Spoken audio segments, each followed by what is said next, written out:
কল্যাণী বরাট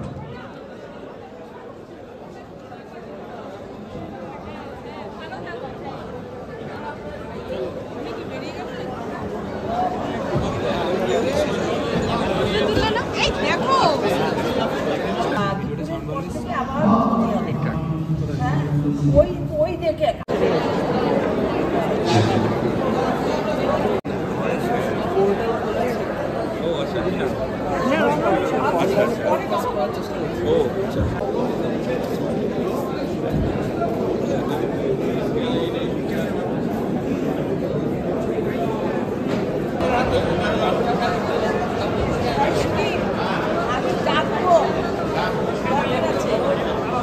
রূপ ঘোষ।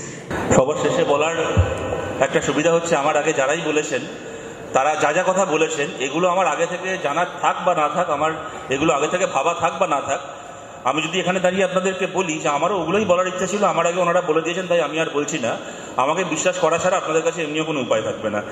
আমি দু একটা কথা, আমি আমার আগে যারা বলেছেন তারা প্রত্যেকে আমার গুরুজন, আমার অভিভাবক সম। আমি অত্যন্ত মন দিয়ে তাদের কথা শুনছিলাম এবং আমিও আপনাদের মতো আমিও সমৃদ্ধ হয়েছি। আমি একদম আমার নিজের বাস্তব অভিজ্ঞতা থেকে, ভাবনা থেকে কতগুলো কথা আমি বলছি। আমি জানি না এটা হয়তো আমার মুখে কিছুটা অনধিকার চর্চাও আপনাদের লাগতে পারে। দেখুন, যেটা শ্রমিকদা বলার সময় বলেছেন বা সুমনদার কথার মধ্যেও একটা ছিল যে যেরকম একটা মূল্যবোধকে সামনে রেখে জড়ো হওয়া মানুষ একটা রাজনীতি, একটা সমাজ, একটা কাঠামো নির্মাণ করে, তেমন আবার এটাও সত্যি যে যুগে যুগে সেই সময় যে রাজনীতি, যে সমাজ, যে অর্থনৈতিক ব্যবস্থা তৈরি হয়ে আছে, সেই আর্থসামাজিক রাজনৈতিক ব্যবস্থাও কিন্তু মানুষের মূল্যবোধ গঠন করে।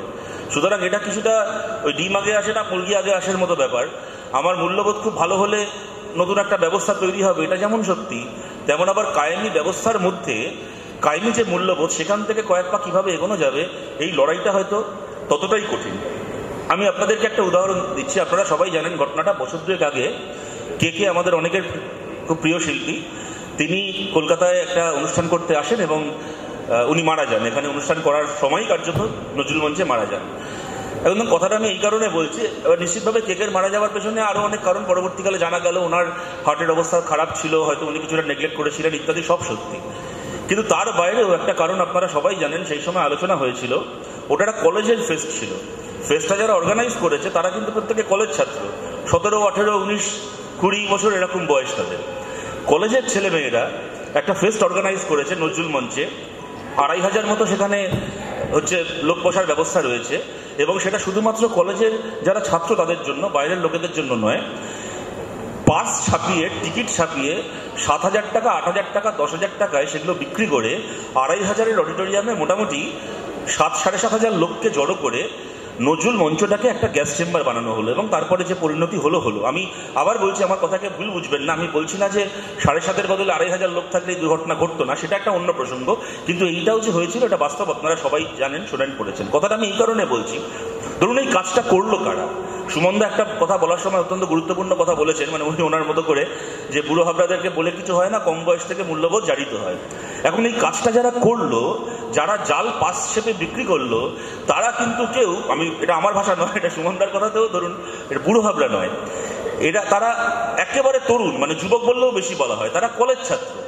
মানে একটা 17-18 বছরের ছেলে কি মেয়ে, সে শিখে গেছে কিরকম ভাবে ঘুর পথে বেআইনি টাকা উপার্জন করতে হবে। এবার দেখুন, শ্রমিকদা যখন বামপন্থী ছাত্র আন্দোলন করতেন, এসএফআই করতেন, যে সংগঠনের সুভাষদা এক সময় জেনারেল সেক্রেটারি ছিলেন, শ্রমিকদা জেনারেল সেক্রেটারি হয়েছেন, আমরা সবাই এখানে কম বেশি অনেকেই এখানে করেছি এসএফআই, এখানে সুদীপদা, সোমনাথদা, গার্গীদি সবাই রয়েছে। এবার আমরা না হয় পরবর্তীকালে রাজনীতিকেই আমাদের জীবন করেছি, পেশা করেছি ইত্যাদি, কিন্তু আমাদের সঙ্গে যারা এসএফআই করেছেন, আমাদের আগে পরে যারা করেছেন, সবাই যে আজকে সিপিএমের হোল টাইমার হয়েছেন ব্যাপারটা এরকম নয়। কেউ ডাক্তার হয়েছেন, কেউ ইঞ্জিনিয়ার, কেউ সাংবাদিক হয়েছেন, কেউ কোনো অফিসে চাকরি করেন, কেউ ব্যবসা করেন। যারা তৃণমূল ছাত্র পরিষদ করেন তাদের মধ্যেও নিশ্চয়ই সেটাই হয়ে থাকবে। সবাই পরবর্তীকালে হচ্ছে পঞ্চায়েত মেম্বার, এমএলএ, এমপি হবে না। কথাটা আমি এই কারণে বলছি, পঞ্চায়েত মেম্বার, এমএলএ, এমপিদের দুর্নীতি নিয়ে আমাদের এখানে তর্ক হয়, বিতর্ক হয়, খবরের কাগজে লেখা হয়, সেমিনার হয়, সব কিছু হয়। কিন্তু ধরুন এমএলএ এমপি হলো না, কতগুলো ছেলে মেয়ে যারা 17-18 বছর বয়সে জালিয়াতি করতে শিখে গেল, এরা যখন কালকে গিয়ে সমাজের বিভিন্ন জায়গাতে অবস্থান করবে, কেউ ইঞ্জিনিয়ার হবে, কেউ হয়তো সাংবাদিক হবে, কেউ বিভিন্ন পেশায় যাবে, তারা কোন মূল্যবোধ নিয়ে নিজের পেশাকে, নিজের প্রফেশনকে সার্ভ করবে? এবং ছোট বয়স থেকে দুর্নীতি করতে শিখে যাওয়া একজন মানুষ যখন কালকে ইলেক্টোরেট হবে, যখন তিনি জনগণের মিছিলে সামিল হবেন, সেই মানুষের কাছে আদৌ দুর্নীতি একটা কত বড় মানে রেগে ওঠার বা নিন্দা করার মতো একটা ইস্যু হবে। এটা আমি কোনো মানে কি বলবো, কোনো আমি মানে নেতিবাচক ভাবনা থেকে বলছি না, কিন্তু আমি একটা চিন্তার জায়গা থেকে এটা বলছি। ধরুন এই যে নিট স্ক্যাম হলো, কতগুলো ছেলে মেয়ে জীবনের প্রথম পরীক্ষায় বসবে, 15-16 বছর বয়স, জীবনের প্রথম পরীক্ষায় তারা পড়াশুনো করে, রাত জেগে, শরীর খারাপ করে, সবকিছু করে, তাদের খেলাধুলো, বন্ধু বান্ধব থেকে বিচ্ছিন্ন হয়ে, দিন নেই রাত নেই পড়ে একটা পরীক্ষায় বসলো। বসে তারপর তারা দেখলো তারা পরিশ্রম নামক যে জিনিসটি করেছে এবং ছোটবেলা থেকে শিখেছে যে পরিশ্রম করলে জীবনে এগোনো যায়, ভালো ফল করা যায়, সেটা একেবারে একটা অবান্তর ধারণা। যার টাকা আছে সে আগে থেকে কোয়েশ্চেন পেপার কিনে নিতে পারবে, তার কোন এক্সামিনেশন সেন্টারে সিট পড়বে সে নিজেই ঠিক করে দিতে পারবে, তার ঘরে কে ইনভিজিলেটর আসবেন সেটা সে ঠিক করতে পারবে, তার খাতা কে দেখবে সেটা সেই ঠিক করবে, সে কত নম্বর পাবে সেটাও সেই ঠিক করবে।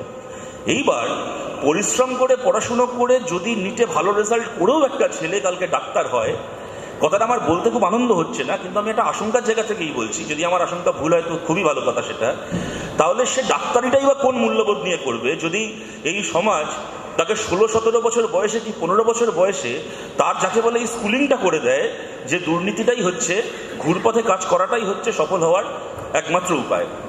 ধরুন এই যে চাকরি নিয়ে কথা, মানে অনেকে বললেন, আমরা সবাই কম বেশি জানি এই চাকরির দুর্নীতির একটা দিক আছে, কিছু লোকের চাকরি পাওয়ার কথা নয় তারা পেয়ে গেছে।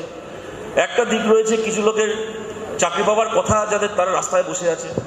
এর একটা দিক হচ্ছে ছেলে মেয়েরা যারা ক্লাসে গিয়ে পড়াশুনো করছে তারা ভুল শিক্ষকের কাছে পড়াশুনো করতে হচ্ছে, কুশিক্ষা পাচ্ছে তারা।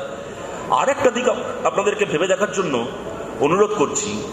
আজকে ধরুন গ্রামে যে ছেলেটি কি যে মেয়েটি কি একটা মফস্বল শহরে বড় হচ্ছে, সে জানে যে তার জীবনে সামনের দিকে এগোনোর সবচেয়ে নিশ্চিত হাতিয়ার হচ্ছে শিক্ষা। একদিন আমার সব কিছু ব্যর্থ হতে পারে, কিন্তু আমার শিক্ষা, আমার পরিশ্রম আমাকে সমাজের জীবনের কোনো না কোনো একটা জায়গায় পৌঁছে দেবে। এবার এই ছেলেটা কি এই মেয়েটার সামনে, চোখের সামনে আজকে রোল মডেলটাকে, আমরা যতই বলি না কেন শিক্ষা হচ্ছে তোমার চেতনার উন্মেষ ঘটাবে, শিক্ষা তোমায় ভালো মানুষ তৈরি করবে, সবই সত্যি, কিন্তু এইটাও ঘটনা, এটা কেউ অস্বীকার করতে পারবো না। আমাদের সমাজে শিক্ষার সঙ্গে হচ্ছে নিয়োগের, শিক্ষার সঙ্গে উপার্জনের একটা সরাসরি সম্পর্ক আছে, এই নিয়ে কোনো সন্দেহ নেই। একটা ছেলে কি একটা মেয়ে পড়াশুনো করে সে ভালো চাকরি করার জন্য কি ভালো উপার্জন করার জন্য, একটা বড় অংশের ছেলে মেয়ে, এবং তার মধ্যে হয়তো কোনো অন্যায় নেই। এবার গ্রামে কি একটা মফস্বল শহরে বড় হওয়া একটা ছেলে কি একটা মেয়ে চোখের সামনে কি দেখছে, ছোটবেলা থেকে গ্রামের যে দাদাকে বা দিদিকে দেখেছিলাম সন্ধ্যাবেলা বিকেল থেকে তাড়াতাড়ি মাঠে বাড়ি ফিরে যাচ্ছে, মানে বিকেল গড়িয়ে সন্ধ্যে নামার আগে পড়তে বসছে, ভালো রেজাল্ট করতো, স্কুলে পাড়ায় নাম ছিল, গ্রামে নাম ছিল, ক্লাসে ফার্স্ট হতো, অনেক কষ্টে পড়াশোনা করেছে। সে এখন রোজ সকালবেলা লোকাল ট্রেন ধরে শিয়ালদা যায়, সেখান থেকে হাঁটতে হাঁটতে ধর্মতলায় গিয়ে ফুটপাতে বসে পড়ে। যে পড়াশোনা করেছে সে রাস্তায় ফুটপাতে বসে আছে, আর যে পড়াশুনো না করে কোনো এসব কিছুর ধার না ধরে একেবারে বোম মারতে শিখেছে, গুলি চালাতে শিখেছে, তোলাবাজি করতে শিখেছে, তার এখন গ্রামে 3টে ছেড়ে 4টে বাড়ি হয়েছে, সল্টলেকে একটা বড় ফ্ল্যাট হয়েছে, 6টা গাড়ি ঘুরে বেড়াচ্ছে, সুতরাং সে কলার তুলে বেঁচে আছে। এমতাবস্থায় একটি সাধারণ ছেলে বা মেয়ে যে টেট পরীক্ষাতেও বসেনি, এসএসসিতেও বসেনি, যে এখন স্কুলেও পড়ছে না, তার চোখের সামনে রোল মডেলটা কি হবে? এইটা আমার মনে হয় যে এটা এমন একটা মানে প্রশ্ন বা এমন একটা সংকট যেটা যেটা আমাদেরকে, যাকে বলে একটা যৌথ আলোচনা বা একটা যৌথ, আমি আক্ষেপ করাতে থেমে থাকার তো আমাদের কমিউনিস্টের সাথে কাজ নয়, কিন্তু এখান থেকে সামনের দিকে এগোনোর পথটা কি আমাদেরকে, আমার ধারণা ভাবতে হবে, ভাবাটা খুব দরকার। দেখুন ধরুন এই যে আমি কদিন আগেও একটা জায়গায় বলছিলাম, আমরা যখন ছোট থেকে বড় হচ্ছি আমরা সুভাষদার নাম শুনছি, সুভাষ চক্রবর্তীর নাম, আমরা জ্যোতিবাবুর নাম শুনছি, আমরা শ্যামল চক্রবর্তী, বিমান বসুর নাম শুনছি, তেমন আবার আমরা প্রিয়রঞ্জন দাস শুনছি, প্রণব মুখার্জির নাম শুনছি, আমরা তপন শিকদারের নাম শুনেছি, আমরা তথাগত রায়ের নাম শুনেছি। আমরা যখন ধরুন স্কুলে পড়ছি, একটা রাজনীতির সঙ্গে পরিচিত হচ্ছি দূর থেকে, কাকে সমর্থন করি কাকে সমর্থন করি না, কাকে ভালো লাগে কাকে ভালো লাগে না, তখনও পর্যন্ত এই সিদ্ধান্তে পৌঁছইনি, কিন্তু এইটুকু জানতাম যে কে কোন দলের নেতা। জ্যোতি বসু মানে, সুভাষ চক্রবর্তী মানে, শ্যামল চক্রবর্তী মানে হচ্ছে তারা সিপিএম এর নেতা, প্রিয়রঞ্জন দাস মুন্সি মানে, প্রণব মুখার্জি মানে হচ্ছে তারা কংগ্রেসের নেতা, কি তপন শিকদার মানে হচ্ছে বিজেপির নেতা। এমন একটা সময় এসে পৌঁছে গেছি সবাই সব দলের নেতা। কোথায় গিয়ে দাঁড়াবো বলুন তো? আজকে ধরুন, আজকে সুমনদা বা স্নেহাশিস এখানে আছেন, ধরুন কোনো একটা সংবাদপত্র কাউকে নিয়ে একটা খবর ছাপবে, কোনো একজন রাজনৈতিক নেতাকে নিয়ে, তো তার একটা ছবি দরকার হবে। এবার ওনাদেরকে ধরো ওনারা ফাইল পিকচার মানে ব্যবহার করবেন, ওনাদের ফাইল থেকে কোনো একটা ছবি ব্যবহার করবেন, রীতিমতো খুঁজতে হবে যে গলায় সবুজ উত্তরীয় পড়া ছবি এর, না এটা দেওয়া যাবে না, আচ্ছা এটা গেরুয়া উত্তরীয় পড়া ছবি, হ্যাঁ এখন এইটাকে দেওয়া যাবে। তখন হয়তো যে পেজ মেক করছে, পেজ সেট করছে, সে বলবে তাহলে কি দাদা কি করবো, সবুজ উত্তরীয় পড়া ছবিটা কি ছেড়ে ফেলে দেবো, আর রেখে দরকার নেই, ফালতু মেমোরি খাচ্ছে। বল না না ফেলে দেবে কি রে, কদিন পরে আবার এটা লাগতে পারে, তো তুই রেখে দে, কদিন আবার যখন এটা লাগবে তখন আবার এটা দিয়ে দিবি।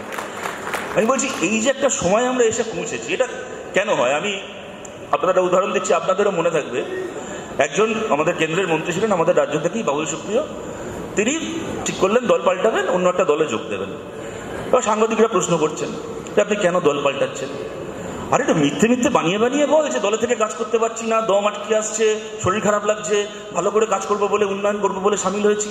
এটা মিথ্যে মিথ্যে বানিয়ে বানিয়ে দলের পক্ষে বলতে হয়। কি বলছে? সহজ প্রশ্ন, আপনি দল ছাড়লেন কেন? বলে মন্ত্রী ডাকেনি বলে। বলে আপনি ওই দলে ঢুকছেন কেন? বলছে এরা মন্ত্রী করবে বলেছে বলে। মানে কি সরল না? এবং চিন্তার বিষয়টা হচ্ছে যে আজকে একজন সাধারণ মানুষের একটা বড় অংশের কথাটা কানেও লাগছে না। আজ থেকে হয়তো 20 বছর আগে কি 22 বছর আগে কি হয়তো 15-16 বছর আগেও যে কেউ, আর যদি আমি দাঁড়িয়ে এই কথাটা বলতাম যে আমি এই দল ছেড়ে ওই দলে যাচ্ছি, আমার এমএলএ হতে সুবিধা হবে বলে, কি এমপি হতে সুবিধা হবে বলে, ওই দিন আমার সমাজ ছেড়ে দিন হয়তো আমার পরিবার আমাকে পরিত্যাগ করতো। কিন্তু আজকে দাঁড়িয়ে এই কথাটা নির্দ্বিধায় বলা যায় যে আমি মন্ত্রী থাকিনি বলে দল ছাড়ছি, মন্ত্রী হবো বলে আর একটা দলে যাচ্ছি। তার কারণটা যিনি বলছেন তিনিও জানেন যে আমার এই কথাটা হয়তো খুব একটা অস্বাভাবিক কথা নয়, এই কথাটা হয়তো খুব একটা কানে লাগার মতো কথা নয়। এইটা একটা, এই কথাটারও একটা গ্রহণযোগ্যতা সমাজে তৈরি হয়ে গেছে। এমতাবস্থায় আমরা যাবোটা কোথায়, আমরা করবোটা কি? আমি আমার কথাকে আমি এটা বলেই শেষ করছি, আমার খুব সীমাবদ্ধ চিন্তার জায়গা থেকে। এখানে সুভাষদাকে নিয়ে আজকে আপনারা সবাই মিলিত হয়েছেন। আপনাদের তুলনায় আমার কমরেড সুভাষ চক্রবর্তীকে নিয়ে স্মৃতি সেই অর্থে প্রায় নেই বললেই চলে। আমরা যখন এসএফআই করি অনেক দূর থেকে সুভাষদাকে কিছুটা দেখেছিলাম, সরাসরি ওনার সাথে কাজ করার বা কাছ থেকে ওনাকে দেখার সুযোগও আমার ব্যক্তিগতভাবে কখনো হয়নি। কিন্তু আমরা ওই সময় আমাদের কাছে স্বাভাবিকভাবেই আপনারা আন্দাজ করতে পারেন সুভাষদা অত্যন্ত আকর্ষণীয় একজন নেতা ছিলেন, এবং সুভাষদা তো যেন স্ট্রিট ফাইটার ছিলেন, যাকে বলে একদম অ্যাকশন হিরো ছিলেন। হাতে করে যারা ছাত্র আন্দোলনকে ওই খারাপ সময় দাঁড়িয়ে বুক চিতিয়ে লড়াই করেছেন। তার পাশাপাশি সুভাষদার লেখা পড়াটা আমাদের কাছে একটা অত্যন্ত কৌতূহলের আগ্রহের বিষয় ছিল। সুমনদা ওনার যে ইন্টারভিউটার কথা বললেন আজকে, সত্যি সত্যি আজকের তারিখে শুনলে বোঝা যায় 2001 সালে একজন মানুষ এমন অনেক কথা বলেছিলেন, তখন অনেকের কানে লেগেছিল। আজকে হয়তো শুনলে মনে হয় যে এই কথাগুলো সেই সময় আরেকটু গুরুত্ব দেওয়া দরকার ছিল। এইবার আমি কথাটা এই কারণে বলছি, সুভাষদার একটা লেখা আমার মনে আছে, ওই সময় ছাত্র সংগ্রামেই বোধহয় বেরিয়েছিল। ওখানে উনি একটা কথা লিখেছিলেন যে কোনো জমি কোনোদিন খালি থাকে না, যে জমিটাকে তুমি খালি জমি ভাবছো, ভেবে সেখানে চাষবাস করছো না, তুমি চাষ না করলে অন্য কেউ না কেউ সেখানে এসে চাষ করবেই, এবং সে তার পছন্দের ফসল ওখানে চাষ করবে, তোমার পছন্দের ফসল আর সেখানে চাষ করা হবে না। অতএব এই যে লড়াই যে আমরা লড়ছি, এইটা শুধুমাত্র একটা রাজনৈতিক লড়াই নয়, এটা একটা বিকল্প সামাজিক সাংস্কৃতিক লড়াই যা আমরা লড়ছি। শুধুমাত্র নির্বাচন, ভোট অত্যন্ত গুরুত্বপূর্ণ, কিন্তু সেইটাই একমাত্র লড়াই নয় যার সামনে আমাদেরকে দাঁড়িয়ে লড়তে হচ্ছে। আজকে ধরুন, আমার কথা বলার খুব বেশি সময় নেই, আমি উদাহরণ দিতে গেলে সময় কুলিয়ে ওঠা যাবে না, আমি একটা সেন্টেন্সে বলছি। ধরুন যাদবপুরের লোকসভা কেন্দ্রে আমাদের এবার লড়াই, কদিন আগে লড়াই হলো, সৃজনা আমাদের প্রার্থী ছিল, শ্রীরামপুরে দীক্ষিত আমাদের প্রার্থী ছিল। আমাদের অতি বড় বিরোধী বলবে যে এদের মতো এরকম ছেলেমেয়ে হয় না। কিন্তু মুশকিলটা কি, আজকে ভালো ছেলে মেয়ে সবাই বলছে, দেখছে সব কিছু, এবার যখন খাতায় কলমে লড়াইটা যখন হচ্ছে, যখন ভোটটা করতে হচ্ছে, তখন রিয়েলিটিটা কি, তাদের মধ্যে লড়াই হচ্ছে। একটি ছেলে সে যাদবপুর ইউনিভার্সিটি থেকে মাস্টার ডিগ্রি করে, কি একটি মেয়ে সে জওয়াহরলাল নেহরু ইউনিভার্সিটি থেকে পড়াশুনো করে বামপন্থী আন্দোলনের সুদিনে নয়, বামপন্থী আন্দোলনের সবচেয়ে খারাপ সময় বামপন্থী আন্দোলন করতে এসছে, সর্বক্ষণের রাজনীতি করতে এসছে। উল্টো দিকে দাঁড়িয়ে আছে এমন কেউ যে রাজনীতিতে ঢোকার মোটামুটি 3 মাসের মধ্যে শিখে গেছে কিভাবে চাকরি বিক্রি করে কয়েকশো কোটি টাকা ইনকাম করতে হয়। মুশকিলটা হচ্ছে, এই যে কাগজে খবর হয় যে এত টাকা দিয়ে ফ্ল্যাট কিনেছে, কুন্তল শান্তনু এত টাকা দিয়েছিল, তাই দিয়ে সায়নী ঘোষ 3টে ফ্ল্যাট বানিয়েছে। মুশকিল হচ্ছে ওই চুরির টাকা দিয়ে তো খালি ফ্ল্যাট তৈরি হয় না, চুরির টাকা তো ভোটেও খরচা হয়। ওই চুরির টাকা একটা মানে মাস্টার ডিগ্রি করে যাদবপুর বিশ্ববিদ্যালয় থেকে সর্বক্ষণের রাজনৈতিক কর্মী হওয়া একটা ছেলেকে লড়াই করতে হচ্ছে চুরির কয়েকশো কোটি টাকার বিরুদ্ধে। সেই টাকা দিয়ে হোর্ডিং লেখা হচ্ছে ইলেকশনে, সেই টাকা দিয়ে বড় বড় হচ্ছে মাইক লাগিয়ে আর ক্যাম্প বানিয়ে ভোটের প্রচার হচ্ছে। হ্যাঁ, সেই টাকা দিয়ে মনে করুন একটা ভোটের 1 মাস আগে থেকে এলাকায় এলাকায় মাংস ভাত খাওয়াতে হচ্ছে। সুতরাং আজকে যে একটা নতুন ছেলে কি একটা মেয়ে যে রাজনীতিতে লড়াই করতে আসবে, সে চোখের সামনে কি দেখবে? ভোটে জেতার, আমি এটা কারুর হেরে যাওয়ার কি আমাদের হেরে যাওয়ার কোনো ব্যাখ্যা হিসেবে দিচ্ছি না কথাটা, কারণ আমি যেটা বললাম যে আমরা কমিউনিস্ট হিসেবে তো আক্ষেপ করার জন্য এখানে আসিনি। এখান থেকে আমাদেরকে কিভাবে সামনে এগোতে হবে সেটাকে নির্ধারিত করাটাই আমাদের কাজ। কিন্তু আমি কথাটা এই কারণে বলছি যে আজকে তাহলে জিতবেটাকে, এই ব্যবস্থায় এই পরিসরে লড়াইটা জিতবেটাকে? আপনার মূল্যবোধ, আপনার আদর্শবোধ সব একদিকে, আর কয়েকশো কোটি টাকার চুরির টাকার যোগান, অসৎ পথে অর্জন করা টাকার যোগান আর একদিকে। এই লড়াইয়ে বা জিতবেটাকে? এই লড়াইয়ে মূল্যবোধ তখন জিতবে যখন রাজনৈতিক নয়, সামাজিক সাংস্কৃতিকভাবে একটা মূল্যবোধ প্রতিষ্ঠিত হবে। আমার কথাকে আমি শেষ করছি এটা বলে, শ্যামলদার একটা লেখার কথা পলাশদা এখানে কোট করলো, ডানায় মানুষের গন্ধ, সুভাষদা মারা যাওয়ার পরে লিখেছিলেন। আর একটা লেখা সুভাষদা মারা যাওয়ার পরে শ্যামলদা লিখেছিলেন, লেখাটার নাম ছিল সুভাষ বন্ধু আমার। সেই লেখাটা শুরু হচ্ছিল একটা লাইন দিয়ে। শ্যামলদা লিখছেন যে হার্ট কথাটার বাংলা যদি হয় হৃদযন্ত্র, তাহলে তার মাপ সুভাষের শরীরে ছিল আর 5 জন মানুষের শরীরের মতোই, মোটামুটি মাঝারি বা ছোট সাইজের। কিন্তু হার্ট শব্দটার বাংলা যদি হয় হৃদযন্ত্রের বদলে হৃদয়, তাহলে সুভাষের শরীরে তার মাপ ছিল একটা আকাশের থেকেও বড়। এই একটা প্রসারিত মন নিয়ে যারা কমিউনিস্ট তারাই একমাত্র ভালো মানুষ নন, তারা নিশ্চয়ই ভালো মানুষ।